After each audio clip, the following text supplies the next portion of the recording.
إنك حميد مجيد اللهم إني أعوذ بك من شر لساني وشر سمعي وشر بصري وشر مني আল্লাহ তাআলার দরবারে শুকরিয়া আদায় করছি। আল্লাহ আমাদেরকে এই ইসলাহি মাহফিলে উপস্থিত হওয়ার তৌফিক দান করেছেন বলে আলহামদুলিল্লাহ।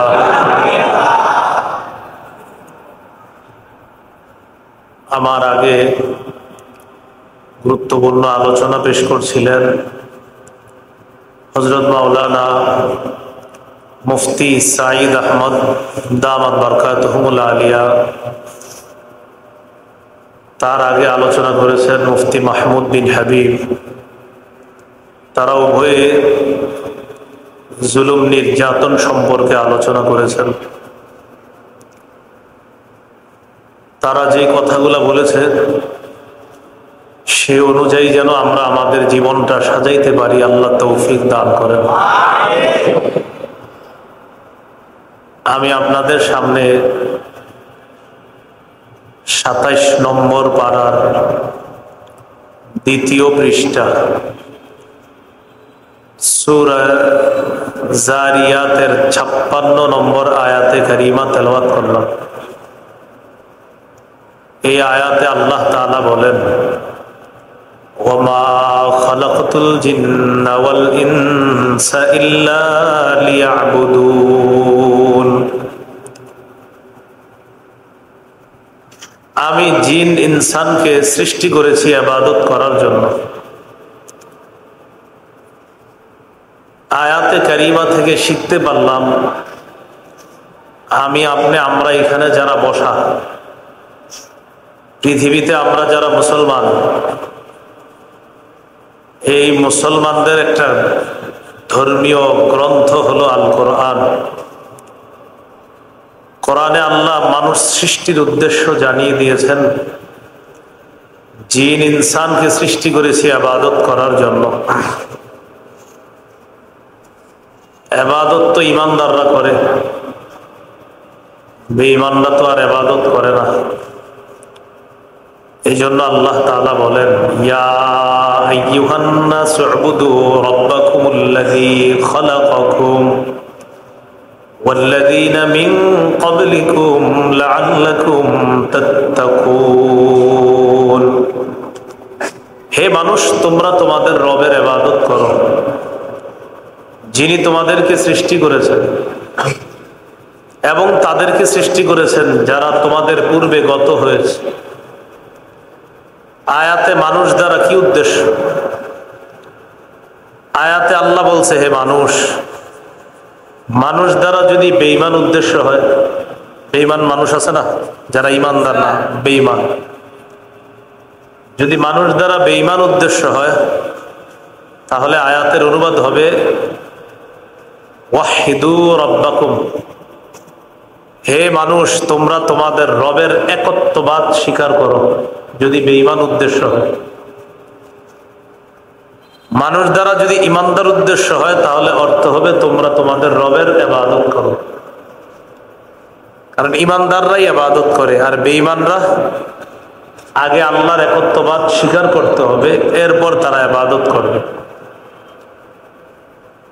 আয়াত থেকে শিখলাম মানুষ সৃষ্টির উদ্দেশ্য ইবাদত করা। বেঈমানদের ইবাদত দ্বারা উদ্দেশ্য তারা ঈমান আনবে, এরপর ইবাদত করবে। ঈমানদারদের দ্বারা উদ্দেশ্য হলো ঈমানদার ইবাদত করবে। প্রশ্ন হলো ইবাদত কতদিন করবে, কেমন ইবাদত করবে? ইবাদত হতে হবে উত্তম ইবাদত। সূরা মুলকের ২ নম্বর আয়াতে আল্লাহ বলেন, আল্লাযী খালাকাল মাউতা ওয়াল হায়াত। যিনি মৃত্যু এবং জীবন সৃষ্টি করেছেন। লিয়াবলুয়াকুম আইয়ুকুম আহসানু আমালা। জীবন মৃত্যু তিনি সৃষ্টি করেছেন তোমাদেরকে পরীক্ষা করার জন্য, তোমাদের মধ্যে কে উত্তম আমল করে এটা পরীক্ষা করার জন্য। তাহলে সৃষ্টি করছে কি করার জন্য? ইবাদত। এখন আল্লাহ আমাদেরকে পরীক্ষা করবে উত্তম ইবাদত কারা করে, ভালো ইবাদত কারা করে। উত্তম ইবাদত কি? পাশাপাশি দুইজন বসা আপনারা, একজন বিশুদ্ধ উচ্চারণে 10 বার পড়ে সুবহানাল্লাহ সুবহানাল্লাহ, উনি বিশুদ্ধ উচ্চারণে 10 বার পড়ে সুবহানাল্লাহ। পাশের আরেকজন অশুদ্ধ উচ্চারণে 1,00,000 বার পড়ে সুবহানাল্লাহ। ওই 1,00,000 অশুদ্ধ উচ্চারণওয়ালা সুবহানাল্লাহ চাইতে বিশুদ্ধ ভাবে 10 বার সুবহানাল্লাহ বলা আল্লাহর কাছে দাম। এই জন্য আল্লাহ পরীক্ষা করবে উত্তম ইবাদত, ভালো ইবাদত। দুইজন নফল নামাজ পড়তে দাঁড়াইলেন, একজন কেরাত শুদ্ধ ভাবে পড়লেন সুবহান রাব্বিয়াল আযীম সুবহান রাব্বিয়াল আ'লা সুবহানাক আল্লাহুম্মা ওয়া বিহামদিকা ওয়া তাবারাকা ইসমুকা আত-তাহিয়াতু লিল্লাহি ওয়াস সালাওয়াতু ওয়াত তাইয়্যিবাত আল্লাহুম্মা সাল্লি আলা মুহাম্মাদি ওয়া আলা আলি মুহাম্মাদ আল্লাহুম্মা ইন্নী যালামতু নাফসি যুলমান কাসীরা। কেরাত, রুকু, সিজদা, তাসবিহ, তাহমিদ, তাকবীর সব বিশুদ্ধ ভাবে উচ্চারণ করে উনি 2 রাকাত সালাত আদায় করেছেন, 10 মিনিট লেগে গেছে। আরেকজন 10 মিনিটে 6 রাকাত নফল নামাজ পড়ছে, ওই 6 রাকাতে সুবহানাল্লাহ সুবহানাল্লাহ সুবহানাল্লাহ কোনো মতে এরকম করছে। যিনি বিশুদ্ধ ভাবে উত্তম ভাবে 10 মিনিটে 2 রাকাত নফল পড়লেন, 10 মিনিটে অশুদ্ধ ভাবে 6 রাকাত 8 রাকাত যিনি পড়ছেন, তার চাইতে ওই 2 রাকাত ওয়ালা বিশুদ্ধ আমল আল্লাহর কাছে প্রিয়। এই জন্য বিশুদ্ধ ইবাদত, উত্তম ইবাদতের অনেক দাম। আজকের আলোচনায় 2টি অংশ শিখলাম আমরা। এক, আমাদেরকে সৃষ্টি করেছে ইবাদত করার জন্য। 2, শুধু ইবাদত করলে হবে না, উত্তম ইবাদত করতে হবে, ভালো ইবাদত করতে হবে। ইবাদতটা শিরিক মুক্ত হতে হবে, বেদাত মুক্ত হতে হবে। সোজা কথা, ইবাদতে বাড়াবাড়ি করা যাবে না, ছাড়াছাড়ি করা যাবে না। কি করা যাবে না? বাড়াবাড়ি এবং ছাড়াছাড়ি। বাড়াবাড়ি কি জিনিস, ছাড়াছাড়ি কি জিনিস? শাবান মাসে একটা রাত আছে, ওই রাতটাকে বলা হয় শবে বরাত। আরবিতে এই লাইলাতে বলা হয় লাইলাতুল বরাত অথবা লাইলাতুল নিসফি মিন শাবান। ফার্সিতে এটাকে বলা হয় সব, পাশে বরাত মিলায়া ওই ফার্সি আর আরবি মিলের সংমিশ্রণে হয় শবে বরাত। আরবিতে লাইলাতুল বরাত বা লাইলাতুল নিসফি মিন শাবান, বাংলায় মধ্য শাবানের রজনী অথবা শাবানের মধ্য রজনী। ওই রাতের ব্যাপারে সহি হাদিসে আসছে, মুশরিক এবং বিদ্বেষ পোষণকারী এই 2 জন ছাড়া অন্য সকলকে আল্লাহ ক্ষমা করে দেয়। এটা হলো এই রাতের ফজিলত। কোন রাত? শবে বরাত। যে হাদিসে বলছে মুশরিক এবং বিদ্বেষ পোষণকারী ছাড়া আল্লাহ সকলকে মাফ করে দেয়, এই হাদিস মুহাদ্দিসিনে কেরামের কাছে বিশুদ্ধ। বর্তমান যুগে যুব সমাজ মোবাইলের মাধ্যমে তারা একজন আলেমে দ্বীনকে ফলো করে, তার নাম শেখ নাসিরউদ্দিন আলবানী। শেখ নাসিরউদ্দিন আলবানী রহিমাহুল্লাহ, তিনিও এই হাদিসকে সহিহ বলছে। তিনিও কি বলছে? সহিহ বলছে। এখন দেখেন, শবে বরাতে আল্লাহ মাফ করে, এটা হলো ফজিলত। আমরা যারা বাড়াবাড়ি করি না, ছাড়াছাড়ি করি না, আমাদের কাজ হলো ওই রাতে যদি পারি কিছু নফল ইবাদত করব, যতটুকু আমার শরীর কুলায়, শক্তি কুলায়। কিন্তু ওই রাতে আমি হালুয়া আর রুটি বানাইলাম আর ভাবলাম আলাদা কোনো ফজিলত হবে, এটা বাড়াবাড়ি। এটা কি? আবার ওই রাতে ইবাদতের কোনো দাম নাই, ওই রাতে ইবাদত করার চাইতে অমুক জায়গায় যাওয়া ভালো, নাউজুবিল্লাহ, এগুলা বলা, এটা ছাড়াছাড়ি। তাহলে ওই রাতের ফজিলত, এটা হলো বিশুদ্ধ কথা। ওই রাতে হালুয়া রুটির আলাদা ফজিলত, এটা হলো বাড়াবাড়ি নামক অশুদ্ধ কথা। আবার ওই রাতের কোনো ফজিলতই নাই, এটা হলো ছাড়াছাড়ি নামক অশুদ্ধ কথা। তিনটা অংশ শিখলাম আমরা আজকের আলোচনায়। কেন সৃষ্টি করেছে? ইবাদতের জন্য। 2 নম্বর, কেমন ইবাদত? উত্তম ইবাদত। 3 নম্বর, উত্তম ইবাদতটা কি? যেটাতে বাড়াবাড়িও করব না, ছাড়াছাড়ি করব না, এই বাড়াবাড়ি ছাড়াছাড়ি মুক্ত ইবাদত করা। আমাদের এশিয়া মহাদেশে ইবাদতের মধ্যে বাড়াবাড়ি নামক অনেক বাড়াবাড়ি আছে। এর মধ্যে উল্লেখযোগ্য একটা বাড়াবাড়ি মুসলমানদের মাঝে আছে, এটার নাম হলো বেদাত। কি নাম? বেদাত। বেদাত নামক বাড়াবাড়িটা এশিয়া মহাদেশে, বিশেষ করে ভারত, পাকিস্তান, বাংলাদেশে খুব বেশি। এই বেদাত আবার ব্যক্তি কেন্দ্রিক আছে, আবার কিছু আছে কবর কেন্দ্রিক অথবা মাজার কেন্দ্রিক। বেদাতের ব্যাপারে রাসূলুল্লাহ সাল্লাল্লাহু আলাইহি সাল্লাম বলেন, সহিহ বুখারীর বর্ণনা 2697 নম্বর হাদিস। এই হাদিসের বর্ণনাকারী উম্মুল মুমিনিন আয়েশা সিদ্দিকা রাদিয়াল্লাহু তাআলা আনহা তিনি বলেন, قال رسول الله صلى الله عليه وسلم من أحدث في أمرنا هذا ما ليس فيه فهو رد। রাসূলুল্লাহ সাল্লাল্লাহু আলাইহি সাল্লাম বলেন, আমাদের এই ইসলামী শরীয়তের মধ্যে ইবাদতের নামে নতুন কোনো কিছু কেউ যদি আবিষ্কার করে, এটা বেদাত, এটা প্রত্যাখ্যান করা হবে। ইমাম মালিক রহমতুল্লাহি আলাইহি বলেন, মান ইবতাদা ফিল ইসলামি বিদআতান ইয়ারাহা হাসানা।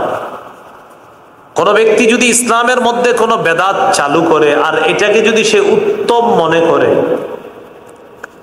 এক ব্যক্তি একটা বেদাত চালু করলো আর এটাকে সে উত্তম মনে করলো যে এটা অনেক ভালো কাজ করতেছে, বেদাত, চোখ দিয়ে পানিও পড়ে, আবার আবেগে কান্নাও করে। আবার ইমাম সাহেব ভুল ধরাইলে বলে, হুজুর এত ভুল ধরেন না তো, এটা করলে আবেগ আসে, এটা করলে একটা হিট আসে মনে, কিন্তু কাজটা হলো বেদাত। চোখেও পানি আসে, মনে করেন কোন একটা বেদাত, চোখে পানি আসতেছে। তো ইমাম খতিব বা আশেপাশের মাদ্রাসার উলামায়ে কেরাম বুঝাইছে এটা বেদাত, এটা করেন না। হুজুর এটা করলে তো আলাদা একটা ভালো লাগা কাজ করে, চোখে পানি আসে, এটা ভালো না হইলে কি আর পানি আসতো? তাহলে নাটক সিনেমা যারা দেখা কান্না করে, তো এটাও আপনি খারাপ বলবেন কেন? নাটক সিনেমা দেখা কান্না করে মানুষ আছে না? তো আপনি যদি বলেন যে আপনার ভালো বেদাত ভালো লাগে, চোখে পানি আসে, তো বেটাকে দোষ কি? যারা নাটক সিনেমা দেখা কান্না করে তাদের কি দোষ বলেন? তাহলে সব চোখের পানি আপনাকে জাহান্নাম থেকে বাঁচাবে এমনটা না, কিছু চোখের পানি আপনাকে জাহান্নামে নিতেও পারে।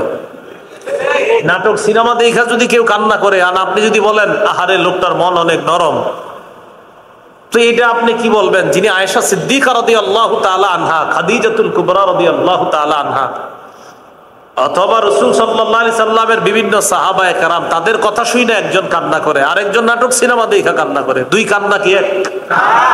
এক কান্না জান্নাতি আর একটা জাহান্নামী। তো ইমাম সাহেব বুঝায় এটা বেদাত, না না এটা ভালো লাগে। ইমাম মালিক বলেন, ফাকাদ জামা আন্না মুহাম্মাদান খানার রিসালা। যে ব্যক্তি বেদাতি কাজ করে আর মনে করে এটা ভালো, সে কেমন যেন এই কথা বলতে চায়, মুহাম্মদ সাল্লাল্লাহু আলাইহি সাল্লাম তার দায়িত্ব পালনে ত্রুটি করে গেছে, নবীজি কমতি করে গেছে, এই জন্য উনি এসে এটারে পূর্ণতা দান করছে। আল্লাহ আমাদের সকলের ইবাদত, সকলের জীবনটা বেদাত মুক্ত ভাবে কাটানোর তৌফিক দান করে। ইবাদত করতে গেলে আমাদের সামনে অনেকগুলা বাধা আসে, এর মধ্যে উল্লেখযোগ্য 2টি বাধা আসে। বলেন কয়টি? বলেন ইবাদতে কয় বাধা? বলেন 1 সম্পদ, 2 সন্তান। আমাদের ইবাদতে মৌলিকভাবে কয় জিনিস বাধা দেয়? সম্পদ এবং সন্তান। তাহলে এবার 4টা কথা শিখলাম আমরা। 1, কেন বানাইছে? ইবাদতের জন্য। 2 নাম্বার, কেমন ইবাদত? উত্তম ইবাদত। 3 নাম্বার, উত্তম ইবাদত কেমন? বাড়াবাড়ি ছাড়াছাড়ি মুক্ত ইবাদত, বেদাত শিরিক মুক্ত ইবাদত। 4 নাম্বার, এই ইবাদতটা করতে গেলে আমাদের সামনে বাধা আসে 2টা, একটা হলো সম্পদ আর একটা হলো সন্তান। আল্লাহ তাআলা বলেন, এই 2 জিনিস যেন তোমাদেরকে আল্লাহর স্মরণ থেকে বিমুখ না করে, গাফেল না করে। আল্লাহ বলেন, ইয়া আইয়ুহাল্লাযীনা আমানু লা তুলহিকুম লা তুলহিকুম আমওয়ালুকুম ওয়ালা আওলাদুকুম আন যিকরিল্লাহ। হে ঈমানদারগণ, লা তুলহিকুম, তোমাদেরকে যেন গাফেল না করে, তোমাদের সম্পদ এবং তোমাদের সন্তান তোমাদেরকে যেন আল্লাহর জিকির থেকে বিমুখ করে না দেয়, আল্লাহর স্মরণ থেকে তোমাদেরকে যেন গাফেল করে না দেয়। সমস্ত মানুষের সামনে ইবাদতের দাওয়াত দিবেন, তার কমন ডায়ালগ থাকে এক নাম্বার, হুজুর ব্যস্ত আছি। এটা হলো প্রথম ডায়ালগ। বাসা থেকে কোনো মানুষ ইবাদতে যাওয়ার সময় বাচ্চা কান্না করে চিপস খাবো, বাচ্চার দিকে তাকাইতে গিয়ে চিপস কিনতে গিয়ে জামাতটা মিস করে, পরে নামাজ পড়ে, সন্তান আপনারা জামাত থেকে দূরে রাখলো। এই দুই জিনিস আমাদের সামনে বাধা হয়ে দাঁড়ায়, সম্পদ, সন্তান। এখানে আমরা পঞ্চম নাম্বারে আরেকটা কথা শিখবো এখন। 4 নাম্বার গেল সন্তান সম্পদ ইবাদত থেকে বাধা দেয়। 5 প্রশ্ন এসে যায়, তাহলে কি হুজুর সম্পদ কামাই করা দোষের আর সন্তান জন্ম দেওয়াও কি দোষের? 4 নাম্বার আলোচনা থেকে পঞ্চম প্রশ্ন এসে যায়, তাহলে কি সম্পদ কামাই করবো না আর সন্তান জন্ম দিব না? এটার উত্তর হলো, সম্পদ কামাই করা, সন্তান জন্ম দেওয়া হালাল ভাবে অন্যায় নয়, তবে সম্পদ আর সন্তানের পিছনে গিয়ে আল্লাহকে ভুলে যাওয়াটা অন্যায়। হালাল ভাবে সম্পদ কামাই করা অন্যায় না, কোটিপতি হয়ে যান কোনো অন্যায় না, কিন্তু কোটিপতি হতে গিয়ে আখেরাত ভুলা, আল্লাহকে ভুলে যাওয়া, এটা অন্যায়। এই ব্যাপারে একটা হাদিস শোনাই, বিষয়টা স্পষ্ট হবে। সহিহ বুখারীর বর্ণনা, কিতাবুর রিকাব, কোমল হওয়া অধ্যায়। এই অধ্যায় ইমাম বুখারী রাহমাতুল্লাহ আলাইহি অনেকগুলো হাদিস আনছেন, এর মধ্যে একটা হাদিস, হাদিসটা শোনার আগে একটু বুঝেন। বাহরাইন দেশের নাম শুনছেন না সবাই? আচ্ছা, অনেকে আছে বাহরাইন, আপনাদের আত্মীয় স্বজন থাকতে পারে। বাহরাইনের সাথে আমাদের নবীজি সাল্লাল্লাহু আলাইহি সাল্লামের চুক্তি হলো। নবীজি তখন ইসলামী রাষ্ট্র ব্যবস্থার রাষ্ট্রনায়ক। আল্লাহ আমাদের দেশেও যেন ইসলামী রাষ্ট্র ব্যবস্থা কায়েম করে দেন। আপনারা তো এখনই আনন্দ শুরু করছেন, আমি সেদিন আনন্দ করব যেদিন দেখবো আমাদের দেশ ইসলামের দেশ। কিসের দেশ?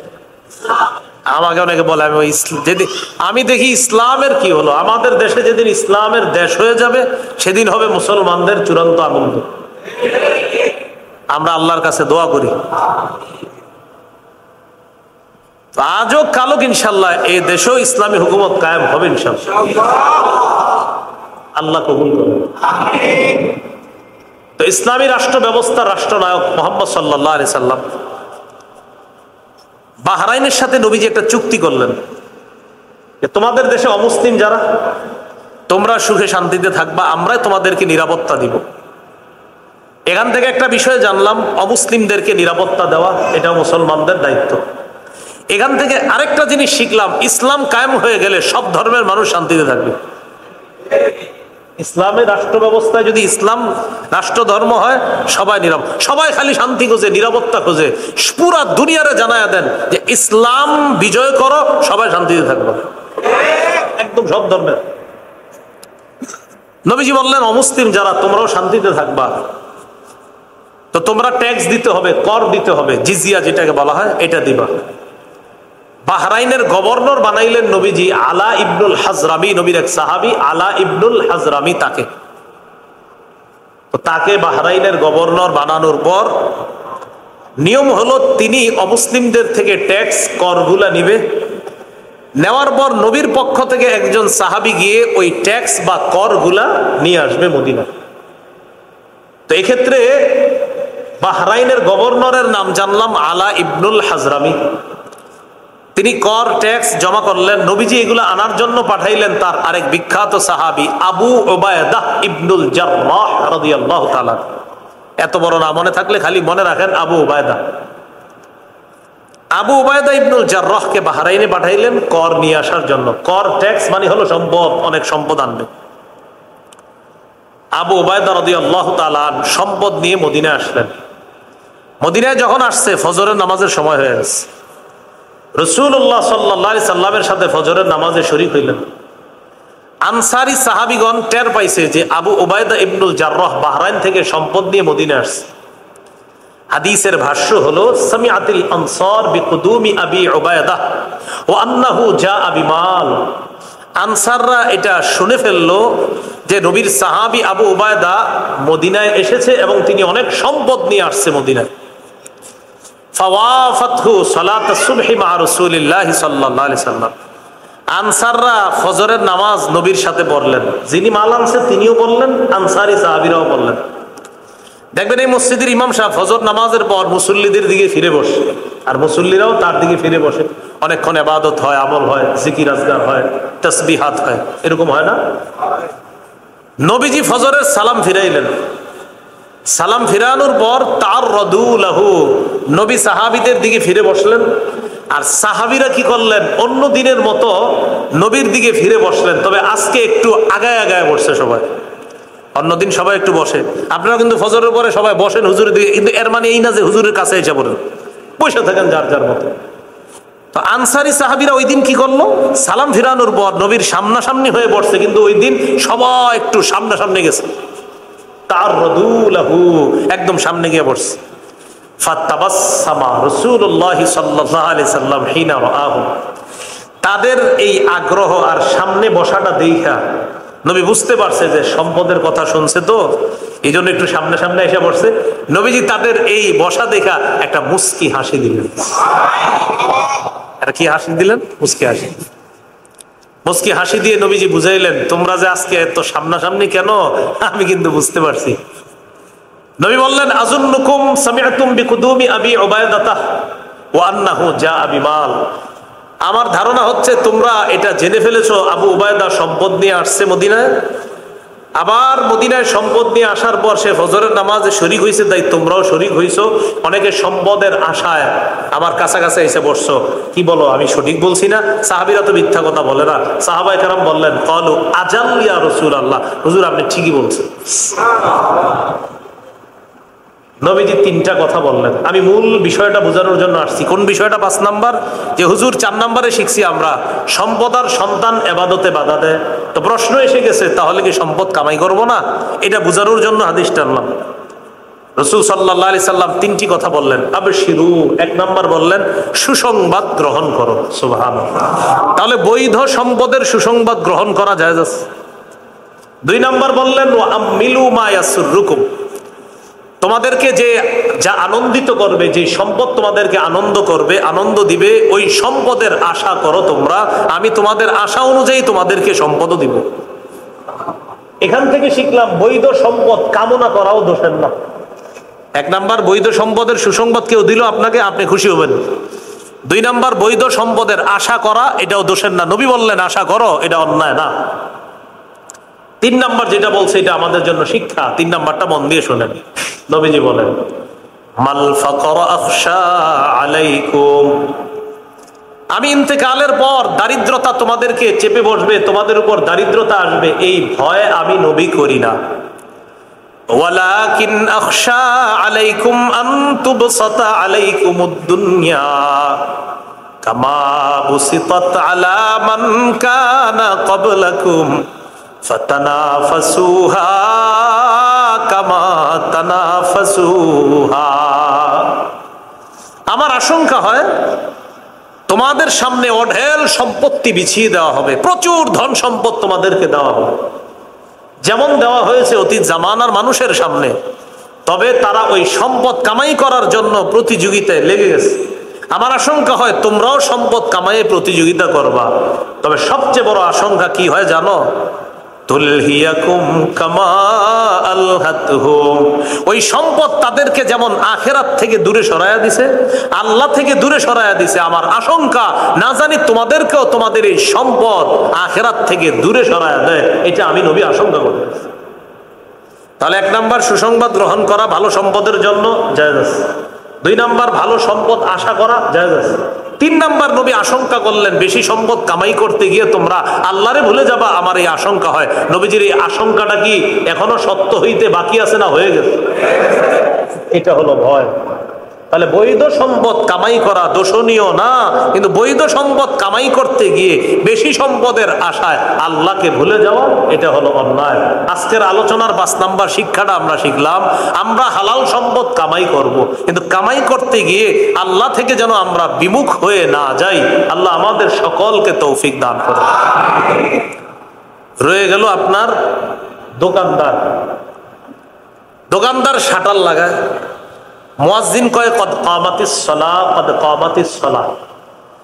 নামাজ দাঁড়িয়ে গেছে, নামাজ দাঁড়িয়ে গেছে, দোকানদার শাটার লাগাইতেছে, উনিও নামাজে আসবে এই নিয়তে শাটার লাগাইতেছে। ৩-৪ জন পাবলিক এসে কয় ভাই বিয়ের সদাই নিমু 10,000 টাকা। বেচারায় টেনশনে পড়ে গেছে, কদ কামাতিস সালাহ নাকি 10,000। কি টেনশন, এটা কদ কামাতিস সালাহ, কদ কামাতিস সালাহ আবার 10,000, গেলেই তো 10 শেষ। আল্লাহ তাআলা বলেন ওয়ামুর আহলাকা বিস-সালাতি ওয়াসতাবির আলাইহা, 16 পারা একদম শেষ পৃষ্ঠা। নবী আপনি পরিবারকে নামাজের কথা বলেন, এটার উপর অটল থাকতে বলেন। এটাও জানায়া দেন মানুষ সাধারণত রিজিকের আশায়, সম্পদের আশায় নামাজ থেকে একটু অলসতা করে, এদেরকে জানায়া দেন লা নাসআলুকা রিজকা নাহনু নারযুকুকা। নবী আপনি বলে দেন আমি আল্লাহ তোমাদের কাছে রিজিক চাই না, আমি তোমাদেরকে রিজিক দেই। রিজিকের সাথে নামাজের সম্পর্ক কি? আল্লাহ নামাজের সাথে রিজিকের আলোচনা কেন করলেন? কারণ মানুষ ম্যাক্সিমাম সময়, বেশিরভাগ সময় দেখবেন রিজিকের টেনশনে নামাজ ছেড়ে দেয়। এই জন্য আল্লাহ বললেন তুমি নামাজ পড়ো, রিজিকের টেনশন করো। আরে আমি আল্লাহ তোমার কাছে রিজিক চাই না, আমি তোমাকে রিজিক দিই। মাস শেষে দোকানদার যদি হিসাব করে দেখা যাবে নামাজি দোকানদার যিনি, তার বরকত হবে মাস শেষে। আর যিনি নামাজি দোকানদার না, উনি 10,000 20,000 বেচতেছে, ওনার অনুপস্থিতি মাস শেষে দেখা যাবে তার বরকত হচ্ছে না, কারণ তার আত্মীয় স্বজনের 20 জন হাসপাতালে ভর্তি দেখা যাবে, বিভিন্ন জায়গায় আছে। এটা কয় বেবরকত। এই জন্য আমরা আজকের পঞ্চম আলোচনাটা শিখলাম, ইবাদত করতে গিয়ে যেন সম্পদ, সন্তান আমাদেরকে জিকির থেকে দূরে সরায় না দেয়। সন্তান যদি জিকির থেকে দূরে সরায় দেয় কি করবেন? দেখবেন বাচ্চাটা সারাদিন কান্না করে না, যখন নামাজে রওনা করবেন ওই সময় কান্না শুরু করে, ইবলিস এসে খোঁচা দেয় তুই কান। কেন? তোর আব্বা এখন নামাজে যায়, এখন কান, তুই না কানলে তো হ্যাঁ জামাত দেবো, আর হ্যাঁ জামাতে ধরলে তো আমি শয়তান ঠিক থাকতে পারি না। এই জন্য সন্তান ওই সময় কান্না করে। আপনি টেনশনে পড়ে যান, মায়াবী চেহারার দিকে তাকায়, কি করবেন? বুদ্ধি করে প্যাম্পাস পরায় ওটারে কোলে নিয়ে মসজিদে চলে যাবেন, ওটারে কোলে নিয়ে মসজিদে চলে যাবেন। ইবলিস টেনশনে পড়ে যাবো না, এর আর সন্তানরে খোঁচাইও তো লাভ নাই, এটারে খোঁচাইলো, এটারে প্যাম্পাস পরায় মসজিদে নিয়ে যায়, তো এ তো সন্তানরাও নামাজি বানায় ফেলে। এই জন্য বাচ্চা কান্না করলে ওরে বিবিরে বলবেন প্যাম্পাস পরাও। কেন? ওরে মসজিদে নিয়ে যাবো, যা হবার হবে পরে। ইবলিসের খোঁচা থেকে বাঁচার জন্য আপনি এই পদ্ধতিটা কয়েকদিন অবলম্বন করুন, কিছুদিন পর দেখবেন সন্তান কান্দে না। কেন? ইবলিস আর খোঁচাবে না, কারণ ও দেখতেছে খোঁচাইলে ওটারে নিয়েও নামাজে যান আপনি, এই জন্য আর খোঁচাবে না। আল্লাহ আমাদেরকে বোঝার তৌফিক দান করুন। তাহলে সম্পদ, সন্তান, এটা যেন আমাদেরকে জিকির থেকে বিমুখ করে না দেয়। 6 নম্বর একটা কথা, আমাদের সমাজে একটা কমন কথা, আলেম ওলামা দাওয়াত ও তাবলীগের সাথী ভাইরা দাওয়াত দিতে গেলে কি বলে? কালকে থেকে নামাজ ধরবো। যেদিনই দিবেন কালকে, মানে প্রত্যেক দাওয়াতে কালকে, এর আর কালকে হয় না, প্রত্যেক দিন আবার কালকে দিবেন, কালকে। এই ব্যক্তিদের ব্যাপারে আল্লাহ তাআলা হাদিসে কুদসির মধ্যে বলেন, তো ইমাম সাহেব খোঁজ নেয়, ভাই আপনি তো আগে যখন পান দোকানদারি করতেন নামাজ পড়তেন, এখন পড়েন না কেন? হুজুর পান দোকানদারি তো একা করতাম, শ্রমিক ছিলাম একা, এখন আমি বিজনেসম্যান। ওই সময় পান দোকানদার ছিল, এখন বিজনেসম্যান। এখন কি করেন? এখন আমার ওয়ার্কার আছে, শ্রমিক না, ওয়ার্কার। কয়জন? 100 জন। এদেরকে খাটাইতে খাটাইতে আপনার হুজুর আর সময় পাই না নামাজের। তাদের ব্যাপারে আল্লাহ কি বলে দেখেন, হাদিসে কুদসি তিরমিজির বর্ণনা, 2466 নম্বর হাদিস, 2466। এই হাদিসের মধ্যে আসছে রাসূলুল্লাহ সাল্লাল্লাহু আলাইহি সাল্লাম বলেন, আল্লাহ বলেছেন, মানে নবী বলছেন, আল্লাহ বলেছেন, এটাকে বলা হয় হাদিসে কুদসি। তো আল্লাহ তাআলা বলেন, ইয়া আদম, হে আদম সন্তান, তাফাররাগ লিইবাদাতি আমলা সাদরাকা গিনা। ও আদম সন্তান, তুমি হাজারো ব্যস্ততার মাঝে ইবাদতের জন্য সময় বের করো, অবসর বের করো। হাজারো ব্যস্ততার মাঝে তুমি ইবাদত করো, আমি আল্লাহ ওয়াদা করলাম আমলা সাদরাকা গিনা, তোমার অন্তরটা ঐশ্বর্যে, ধনাঢ্যতায় পরিপূর্ণ করে দেব। ওয়া আসুদ্দা ফাকরাক, আমি তোমার দারিদ্রতা দূর করে দিব। তাহলে কি বললেন? হাজারো ব্যস্ততার মাঝে। তো তো হাজারো ব্যস্ততার মাঝেও ভাই ইবাদতের সময়টা বের করে নিয়েন। আল্লাহ বলে ওয়া ইল্লা, যদি তুমি হাজারো ব্যস্ততার মাঝে আমার ইবাদতের সময় বের না করো, মালাতু ইয়াদাইকা শুগলা, তোমার দুই হাত আমি এত ব্যস্ত করে দিব যে শুধু ব্যস্ত থাকবা। তখন তোমারে দাওয়াত দিলে তুমি আর সুযোগও পাবা না, খালি বলবা ব্যস্ত ব্যস্ত ব্যস্ত, এত ব্যস্ত থাকবা। লাম আসুদ্দা ফাকরক, তোমার দারিদ্রতা আমি কোনোদিন দূর করব না। মানুষ মনে করবে তুমি 20 কোটি টাকার মালিক, অন্যদিক দিয়ে যে ব্যাংকে তোমার 15 কোটির লোন আছে এটা তো কেউ জানেই না। এই টেনশনে পুরো জীবন তোমার শেষ করে দেবে। আল্লাহ তাআলা বলতেছে যদি ইবাদতের জন্য সময় বের না করো, তোমার দুই হাত এমন ব্যস্ত করে দিব, এই ব্যস্ততার কারণে ইবাদতের সুযোগ আর পাবা না। এক পর্যায়ে এমন অবস্থা হবে আমি তোমার দারিদ্রতা দূর করব না, একদম ওয়ারিশ সূত্রে ঋণ দেখাইয়া দিব। দেখবা মরবা আর এক দল ঋণ করব, এই ঋণের শেষ বোঝা আর কোনোদিন শেষ হবে না। তখন হুজুর বললে বলবা কি টেনশনে ঘুম হয় না, অথচ এলাকাবাসী জানে তুমি কোটিপতি। বিসমিল্লাহ। আল্লাহ আমাদেরকে বুঝার তৌফিক দান করুন। এই হলো 6 নম্বর কথা শিখলাম, হাজারো ব্যস্ততার মাঝে ইবাদতের জন্য সময় বের করতে হবে। 7 নম্বর আলোচনা, ইবাদত করব কতদিন। সূরা হিজরের 99 নম্বর আয়াতে আল্লাহ তাআলা বলেন, 14 পারার 6 নম্বর পৃষ্ঠা, সূরা ইব্রাহিমের একদম আগের সূরাটা শেষ আয়াত, সূরা হিজরের 99 নম্বর আয়াত, মানে একদম শেষ আয়াত। ওয়া'বুদ রাব্বাকা হাত্তা ইয়াতিয়াকাল ইয়াকিন, মরণ আসা পর্যন্ত তুমি তোমার রবের ইবাদত করো। কি পর্যন্ত? মরণ আসা পর্যন্ত তুমি তোমার রবের ইবাদত করো। এখন আমরা জানবো 8 নম্বর আলোচনা, আমরা কয় মাধ্যমে ইবাদত করি। বলেন আমার সাথে, আমরা মৌলিক ভাবে 5 মাধ্যমে ইবাদত করি। 1 অন্তর দিয়ে, 2 মুখ দিয়ে, 3 শরীর দিয়ে, 4 সম্পদ দিয়ে, 5 শরীর এবং সম্পদ দিয়ে। 4 নাম্বার শুধু সম্পদ দিয়ে, 5 নাম্বার শরীর এবং সম্পদ দিয়ে। তাহলে আমরা ইবাদত করি কয় মাধ্যমে? 1 নাম্বার কলব দিয়ে। কলব দিয়ে যে ইবাদত করি এটাকে বলা হয় আত্মিক ইবাদত। কি ইবাদত? আত্মিক। আর্থিক না, আত্মিক। আত্মা, আত্মা, আত্মা থেকে আত্মিক। 2 নাম্বার মুখ দিয়ে ইবাদত করি এটাকে বলা হয় মৌখিক ইবাদত। 3 নাম্বার শরীর দিয়ে যে ইবাদত করি এটাকে বলা হয় শারীরিক ইবাদত।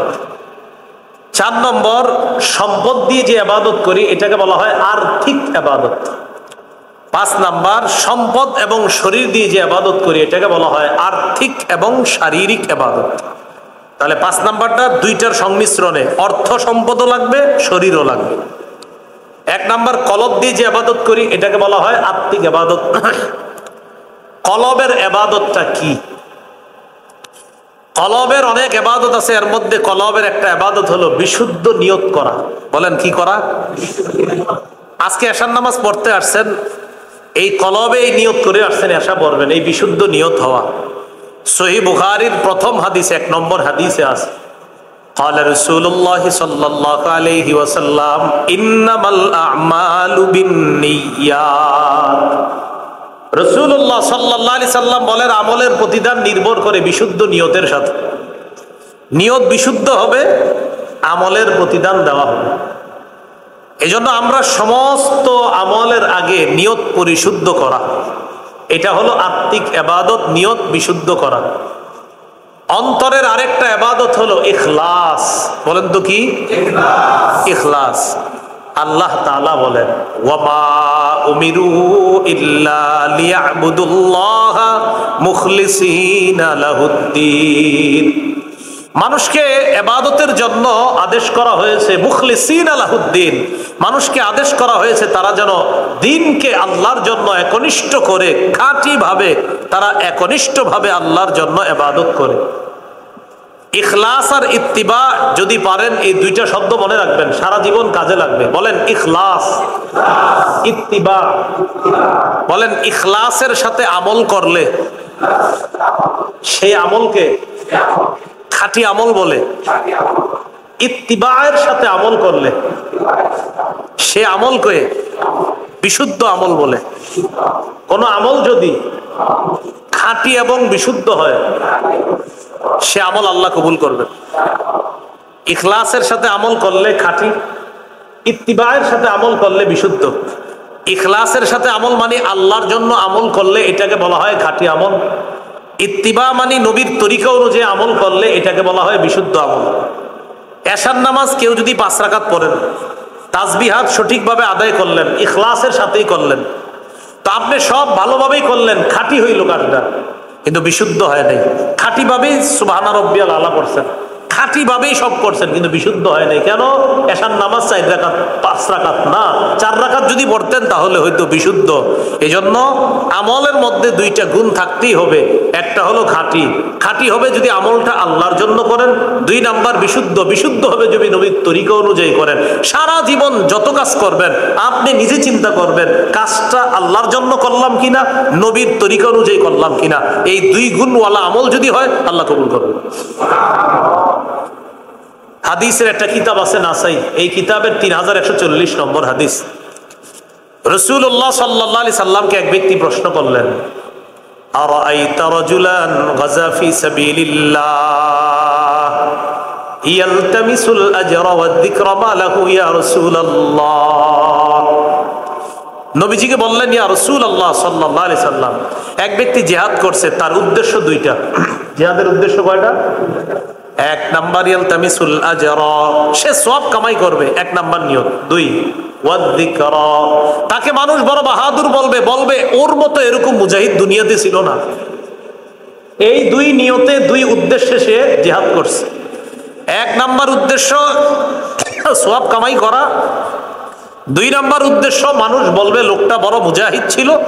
এই 2 নিয়তে ওই লোক জিহাদ করছে। হুজুর, সে কি সওয়াব পাবে? রাসূলুল্লাহ সাল্লাল্লাহু আলাইহি সাল্লাম বললেন, লা শাইআ লাহু, লা শাইআ লা, সে কিছুই পাবে না, সে কিছুই পাবে না, সে কিছুই পাবে না। আদাহা সালাসা মাররাত, 3 বার প্রশ্নটা করছে, হুজুর কিছুই পাবে না লোকটা? নবীজি বললেন, না, কিছুই পাবে না। কারণ 1 নাম্বার সে প্রতিদানের নিয়ত করছে, 2 নাম্বার সে মানুষকে দেখানোর নিয়ত করছে যে আমারে বাহবা বলবে, বাহাদুর বলবে, এই জন্য তার এই আমল এটা কবুল হবে না, কোনো সওয়াব পাবে না। শেষে নবী বলেন, ইন্নাল্লাহা লা ইয়াকবালু মিনাল আমালি ইল্লা মা কানা লাহু খালিসা ওয়াবতুগিয়া বিহি ওয়াজহু। আল্লাহ ততক্ষণ কোনো আমল কবুল করেন না যতক্ষণ এই আমল ইখলাসের সাথে না হবে এবং আল্লাহকে খুশি করার জন্য না হবে। প্রিয় ভাইয়েরা আমার, আপনার জিন্দেগির সব আমল দেখতে হবে যে আসলে এটা আমি আল্লাহকে খুশি করার জন্য করলাম কিনা, ইখলাসের সাথে করলাম কিনা। ইখলাস অন্তরের ইবাদত, নিয়ত অন্তরের ইবাদত। আল্লাহ আমাদের সকলকে প্রতিটা আমল বিশুদ্ধ নিয়ত এবং ইখলাসের সাথে করার তৌফিক দান করুন। নিয়ত বিশুদ্ধ করা এটা এত দাম। আপনি কাউকে বিশুদ্ধ নিয়তের সাথে 1 কাপ চা পান করাইছেন, এটার সওয়াব যে আল্লাহ বাড়াইতে বাড়াইতে কত বাড়াইতে পারে আল্লাহ ভালো জানে। আপনি 1 কোটি টাকা দান করছেন, নিয়ত ছিল অশুদ্ধ, এটা আল্লাহ এত ছোট করবে, করতে করতে একদম নাই করে দিবে। এই জন্য আব্দুল্লাহ ইবনুল মুবারক রহমতুল্লাহি আলাইহি তিনি বলেন, জামিউল উলুম ওয়াল হিকাম একটা কিতাব আছে, এই কিতাবের 1 নম্বর খণ্ড 13 নম্বর পৃষ্ঠায় তিনি বলেন, রুব্বা আমালিন সগীরিন তুকাব্বিরুহুন নিয়্যা বা তুআজ্জিমুহুন নিয়্যা ওয়া রুব্বা আমালিন কাবীরিন তুসাগ্গিরুহুন নিয়্যা। অনেক ছোট ছোট আমল বিশুদ্ধ নিয়ত এটাকে বড় বানায় দেয়, অনেক বড় বড় কাজ অশুদ্ধ নিয়ত এটাকে ছোট বানায় দেয়। আল্লাহ আমাদের সকল আমলগুলা বিশুদ্ধ নিয়তের সাথে ইখলাসের সাথে করার তৌফিক দান করেন। ইখলাসের ব্যাপারে একটা হাদিস শুনেন, তাহলে বিষয়টা স্পষ্ট হবে। আপনারা ছোটবেলা থেকে একটা ঘটনা শুনছেন, এক মহিলা একটা কুকুরে পানি পান করানোর কারণে আল্লাহ তাকে মাফ করে দিয়েছে। এই ঘটনাটা আসলে বুখারীতেও আছে, মুসলিমও আছে। সহিহ বুখারীর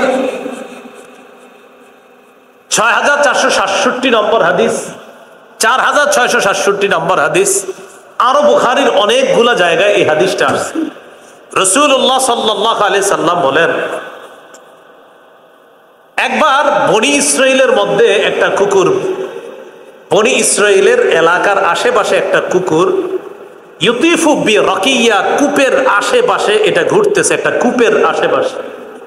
কুকুর তার জিহ্বাটা বের করে এইভাবে হাঁপাইতেছে, জিহ্বাটা বাহিরে এইভাবে কুকুরটা নাড়াইতেছে জিহ্বাটা।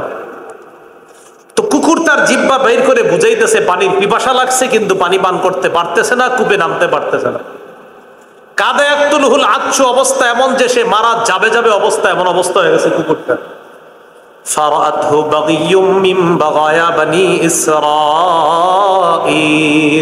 বনি ইসরাইলের এক এমন নারী ওই কুকুরটাকে দেখলো, যে নারী টাকার বিনিময়ে তার সতীত্ব বিক্রি করে বেড়াতো, এমন একজন নারী ওই কুকুরটাকে দেখছে।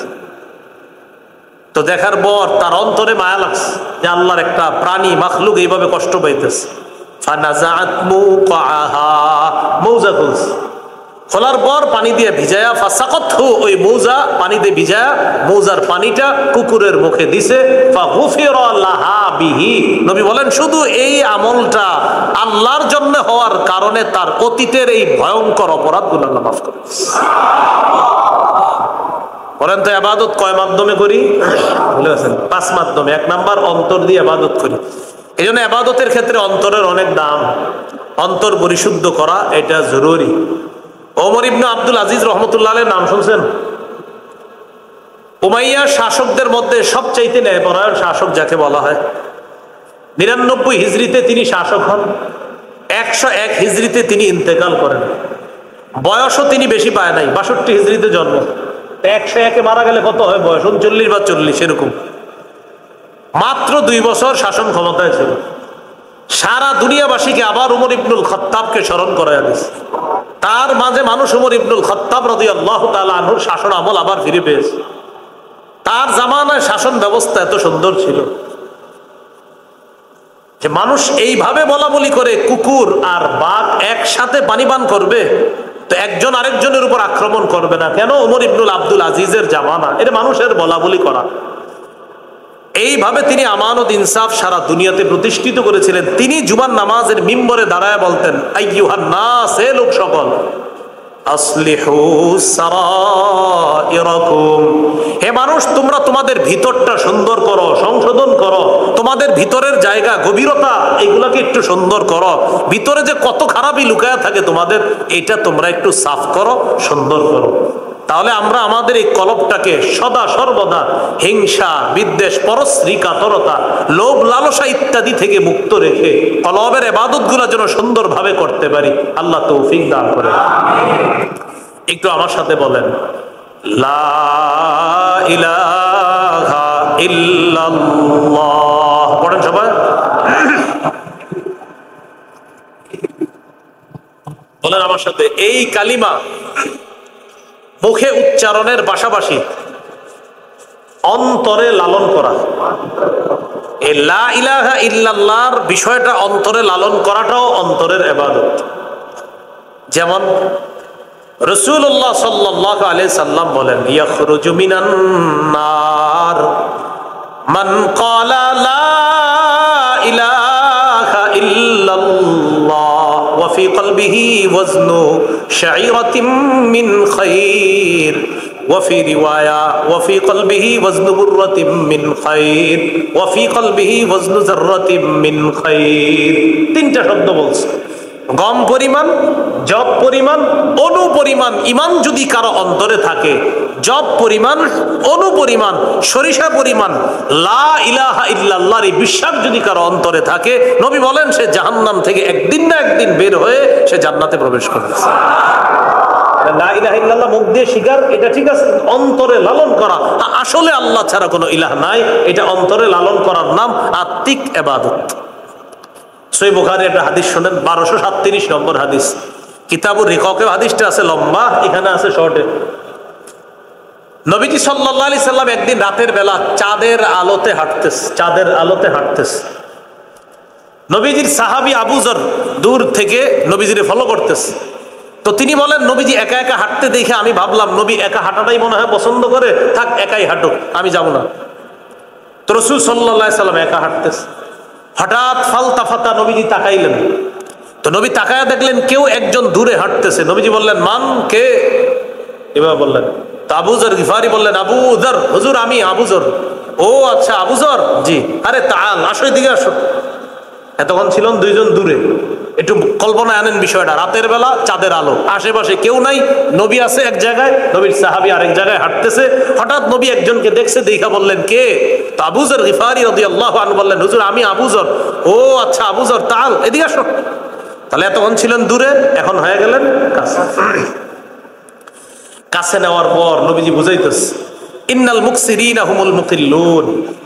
আবু যর, দুনিয়াতে যারা অনেক টাকাওয়ালা না, কিয়ামতের ময়দানে নেকি হবে একদম কম তাদের, এগুলো বুঝাইতেছে। সাথে সাথে বললেন তবে বেশি টাকাওয়ালা যারা দুনিয়াতে, তারা যদি ওই টাকাটা সঠিকভাবে ডানে বামে খরচ করে, তারা আবার দুনিয়াতে যেমন বেশি সম্পদওয়ালা, আখেরাতেও বেশি নেকিওয়ালা হয়ে যাবে। এটা বুঝাইতে বুঝাইতে এক পর্যায়ে নবীজি বললেন, আবু যর মাকানা, থামো তুমি। হাঁটতে হাঁটতে হঠাৎ বলতেছে থামো। কেন?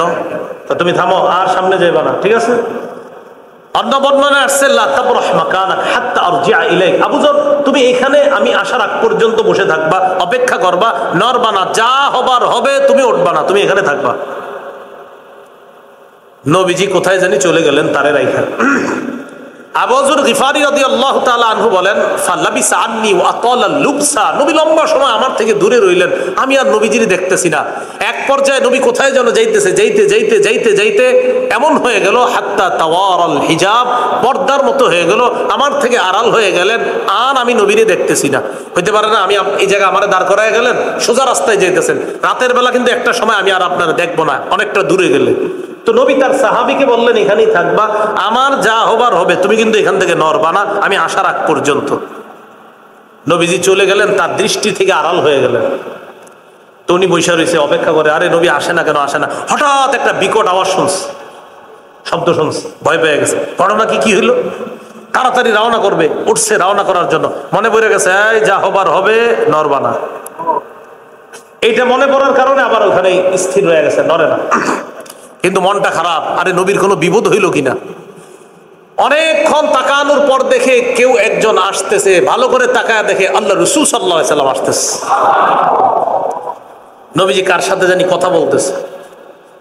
মজার বিষয়, যার সাথে কথা বলতেছে তারে দেখা যায় না, শুধু নবীজিরই দেখা যায়। নবীজি শুধু বললেন ওয়া ইন জানা ওয়া ইন সারাকা, এই দুইটা বাক্য, আরবি বাক্য বললেন। খালি বলতেছে ওয়া ইন জানা ওয়া ইন সারাকা, যদি এই এই অপরাধও করে, একটা বিষয় আর কি আলোচনা হয়েছে হাদিস। তো পরে এটা বলার পরে নবীজি সাল্লাল্লাহু আলাইহি সাল্লাম বলতে বলতে তার কাছাকাছি আসছে। আসার পর নবীজির সাহাবী বললেন, হুজুর আমি তো আর সহ্য করতে পারতেছি না, বিষয়টা হবে কি? সহ্য করতে পারতেছি না যেটা, সেটা হলো আপনি আমারে বসায় গেছেন, আবার বইলা দিচ্ছেন এখান থেকে যেন না নড়ি। যাওয়ার পরে একটা বিকট আওয়াজ আসছে, হুজুর আমি কিন্তু এই বিষয়গুলো কিছুই বুঝতেছি না, আপনি তাড়াতাড়ি বলেন কি। ও আচ্ছা, আওয়াজ শুনছো তুমি? হ্যাঁ। ও টেনশন করো না, ওইটা জিবরিল আমিন আসছে আমার কাছে, ওই আওয়াজ শুনছো। ঠিক আছে, বুঝলাম। আপনি যে আমার সাথে এই যে আমার দিকে আসার সময় কার সাথে কথা বলতেছেন, এইটা কি? এটা দেখলাম না। ওটাও দেখছো তুমি? কথা বলতেছি। হ্যাঁ, ওটাও যার সাথে কথা বলতেছি সেও জিবরিল আমিন ছিল। হুজুর জিবরিল আমিন আপনাকে কি বলছে? নবী বললেন, আমাকে বলছে বাশশির উম্মাতাক আন্নাহু মান মাতা মিন উম্মাতিকা ওয়া হুয়া লা ইউশরিকু বিল্লাহি শাইআ দাখালাল জান্নাহ। নবী আপনি আপনার উম্মতকে এই সুসংবাদ জানায়া দেন, সে যদি খালি শিরিক না করে মারা যায়, অন্তরে যদি সরিষার দানা পরিমাণ ঈমান নিয়ে, শিরিক মুক্ত ঈমান নিয়ে মারা যায়, একদিন না একদিন সে জান্নাতে প্রবেশ করবে। তাহলে লা ইলাহা ইল্লাল্লাহ, এটা শিরিক মুক্ত, বেদাত মুক্ত ভাবে অন্তরে লালন করার তৌফিক দান করেন। ইবাদত কয় মাধ্যমে করি মনে আছে? 1 নাম্বার কলব দিয়ে, 2 নাম্বার মুখ দিয়ে ইবাদত করি, এটার নাম মৌখিক ইবাদত। কি ইবাদত? মৌখিক ইবাদতের মধ্যে একটা গেল লা ইলাহা ইল্লাল্লাহ, মুখে বলাটাও মৌখিক ইবাদত। মৌখিক ইবাদতের মধ্যে শ্রেষ্ঠ একটা ইবাদত হলো তিলাওয়াতুল কোরআন, কোরআন তেলাওয়াত করা। কোরআন তেলাওয়াত করার চেষ্টা করব সবাই আমরা, আল্লাহ তৌফিক দান করেন। তিরমিজির বর্ণনা 2910 নম্বর হাদিস, রাসূলুল্লাহ সাল্লাল্লাহু আলাইহি সাল্লাম বলেন, মান ক্বারাআ হারফাম মিন কিতাবিল্লাহ ফালাহু বিহি হাসানা ওয়াল হাসানাতু বিআশরি আমসালিহা। কোরআনের একটা অক্ষর যদি কেউ পাঠ করে, উচ্চারণ করে, তেলাওয়াত করে, তার আমলনামায় 10টা নেকি লেখা হবে। লা আকুলু আলিফ লাম মিম হারফুন ওয়ালাকিন আলিফুন হারফুন ওয়া লামুন হারফুন ওয়া মিমুন হারফুন। আলিফ লাম মিম পুরাটা একটা অক্ষর, আমি এমনটা বলছি না, বরং আলিফ একটা অক্ষর, লাম একটা অক্ষর, মিম একটা অক্ষর। কেউ যদি আলিফ লাম মিম পড়ে, তার আমলনামায় 30টা নেকি লেখা হবে। এবার আমার সাথে একটু বলেন তো, আলহামদু আলহামদু আলহামদু আলহামদু। আমার সাথে যারা পড়ছেন আমরা সবাই 200টা নেকি পেয়েছি। হামজা লাম জবর আল, হামিম জবর হাম, দাল পেশ দু, আলহামদু, 5টা অক্ষর।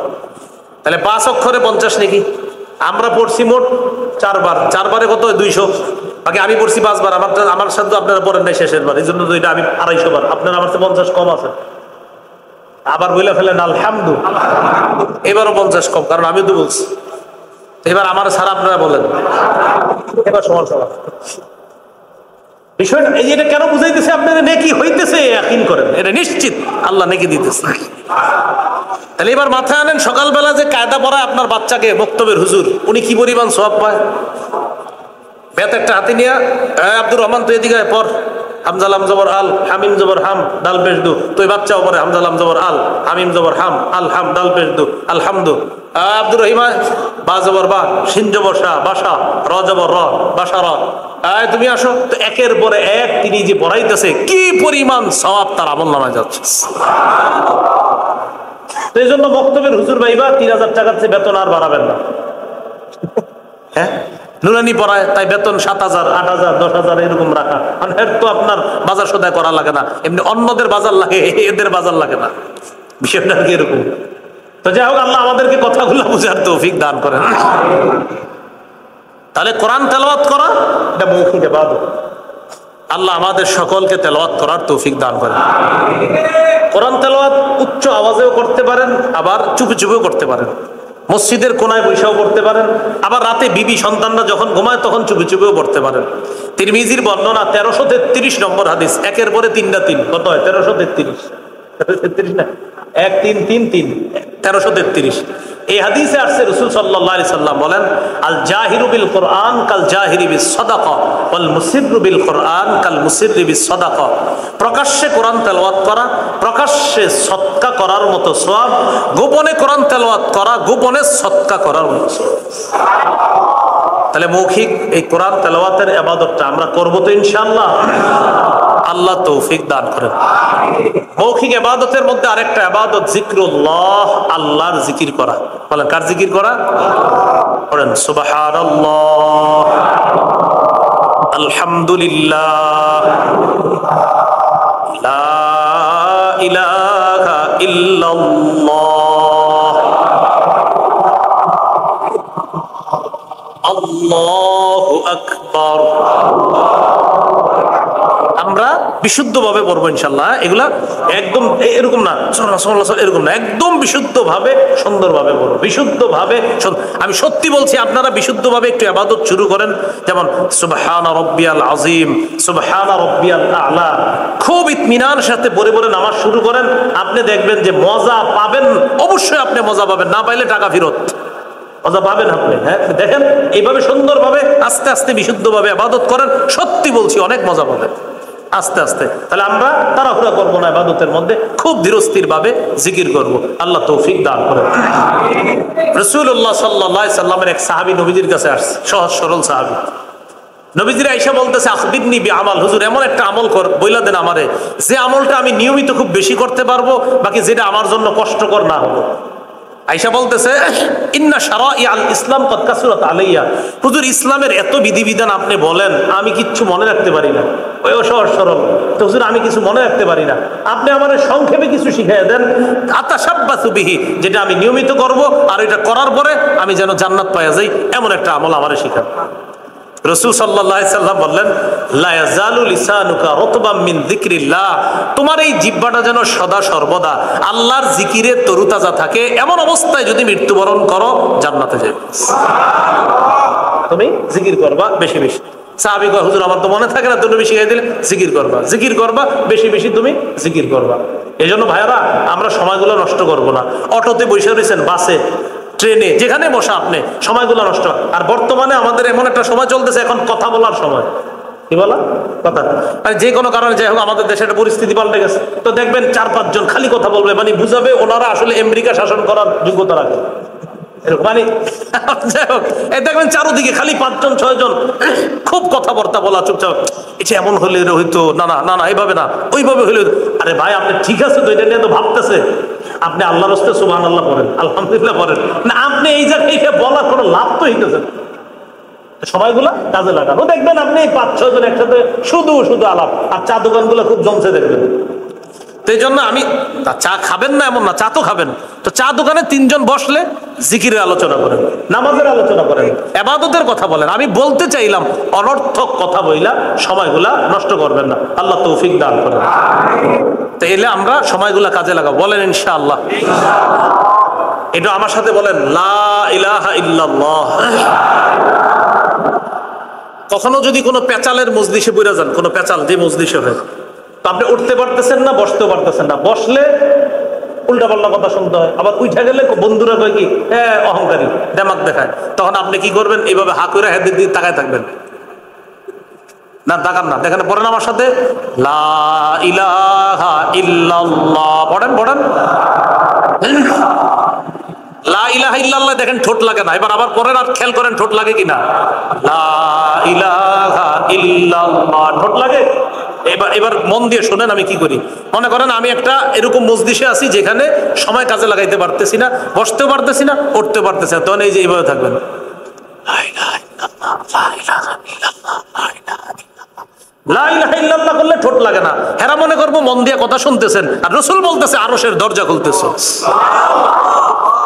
তিরমিজির বর্ণনা, লা ইলাহা ইল্লাল্লাহ একবার যদি কেউ ইখলাসের সাথে পড়ে, ইল্লা ফুতিহাত লাহু আবওয়াবুস সামা, আসমানের সবগুলা দরজা খুলে দেওয়া হয়, হাত্তা তুফজিয়া ইলাল আরশ, তার লা ইলাহা ইল্লাল্লাহ আরশ পর্যন্ত পৌঁছে। এগুলো টেকনিক। আর সুবহানাল্লাহ বললেও ঠোঁট লাগবে, আলহামদুলিল্লাহ বললেও ঠোঁট লাগবে, তো লা ইলাহা ইল্লাল্লাহ বললে ঠোঁট লাগবে না। এভাবে হা করে থাকবেন, এরা বুঝবে কি আপনি মন দিয়ে কথা শুনতেছেন, আসলে তো লা ইলাহা ইল্লাল্লাহ পড়তেছেন। আল্লাহ আমাদেরকে এই টেকনিকটা অবলম্বন করার তৌফিক দান করেন, আল্লাহ নষ্ট করেন না। তো এই গেল 2 নাম্বার মৌখিক ইবাদত। 3 নাম্বার শারীরিক ইবাদত, এটা নামাজ পড়া। 12টার আগে বাসায় ঢোকার নিয়ম, বুঝছেন? এই কয়েকদিন ওই যে ঝামেলা চলতেছে, চুরি ডাকাতি বাড়ছে, আমার একটু দ্রুত চলে যেতে হবে। তো যাই হোক, আপনার 3 নাম্বার হলো শারীরিক ইবাদত, নামাজ পড়া।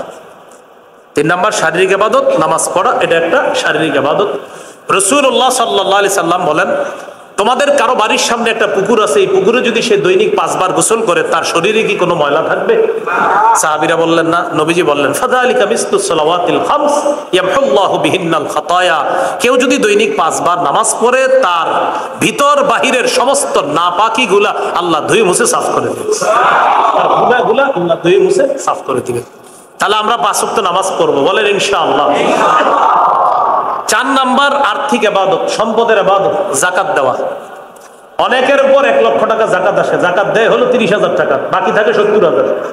ওই 30,000-এর যাকাত দেয় আবার কিভাবে? আপনার ফেসবুকে ছবি তুলবো অনেকগুলা, তুইলা এটা আবার ছাড়ে। ওই হের বাড়ির সামনে যারা যারা দাঁড়াইছে, নারী পুরুষ কিছু, 260 টাকা করে পার পিস লুঙ্গি আর শাড়ি দিছে। তাও আবার ওই দোকান থেকে আনছে যেই দোকানে লেখা থাকে এখানে জাকাতের লুঙ্গি ও শাড়ি পাওয়া যায়, মূল্য 260, এখন বেশি হইতে পারে। এই লুঙ্গি আর শাড়ি দিয়া 3,000 টাকা, 30,000 টাকার যাকাত দিছে, রইল কত? আরো 70। ফেসবুকে আবার লেখে, আলহামদুলিল্লাহ, নিজেকে হালকা মনে হচ্ছে, গতকাল আমি আমার জাকাতগুলো আদায় করার কারণে নিজেকে একটু হালকা অনুভব হচ্ছে, আপনারাও আপনাদের জাকাতগুলো দিয়ে দেন। তো আপনারা যারা জানেন যে ও 70,000 টাকার জাকাত এখনো বাকি আছে, কমেন্টে লিখে দিবেন, চান্দু 70,000 সাপ। কি লিখবেন? বলেন 70,000 কি হবে? ওই 70,000 সাপ হবে। বলেন ওই 70,000 কি হবে?